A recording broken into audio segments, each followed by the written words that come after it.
5 pernyataan tegas Presiden Prabowo Subianto tentang perusahaan asing di Indonesia.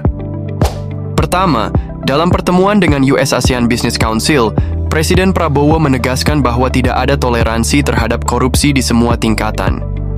Beliau menekankan pentingnya penegakan hukum yang ketat untuk menciptakan iklim investasi yang bersih dan kondusif. Pernyataan ini disambut baik oleh para investor asing yang menghargai komitmen Indonesia dalam menciptakan lingkungan bisnis yang transparan.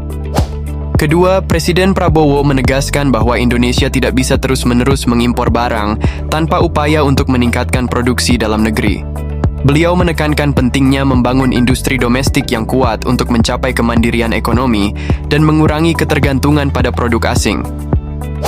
Ketiga, dalam berbagai kesempatan, Presiden Prabowo menegaskan bahwa investasi asing harus memberikan manfaat nyata bagi rakyat Indonesia. Beliau menekankan pentingnya transfer teknologi, peningkatan keterampilan tenaga kerja lokal, dan dampak positif bagi masyarakat sekitar. Jika tidak ada manfaat yang jelas, beliau menyatakan bahwa Indonesia harus berani menolak investasi tersebut. Keempat, Presiden Prabowo menegaskan bahwa setiap perusahaan asing yang beroperasi di Indonesia wajib mematuhi aturan dan regulasi yang ditetapkan oleh pemerintah Indonesia. Beliau menekankan bahwa Indonesia memiliki hukum yang harus dihormati dan tidak akan ada toleransi bagi perusahaan yang mencoba melanggar atau mengabaikan peraturan tersebut.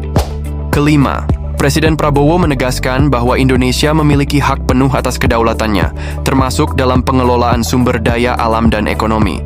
Beliau menekankan bahwa tidak ada negara atau perusahaan yang boleh meremehkan kedaulatan Indonesia, dan bahwa Indonesia adalah bangsa yang kuat yang akan berdiri tegak melawan segala bentuk penjajahan ekonomi. Sebagai pemimpin, beliau menunjukkan komitmen kuat untuk menjaga kedaulatan Indonesia di tengah arus globalisasi dan tekanan perusahaan asing. Apa pendapat kamu tentang sikap tegas Presiden Prabowo ini? Berikan komentar kamu di kolom komentar.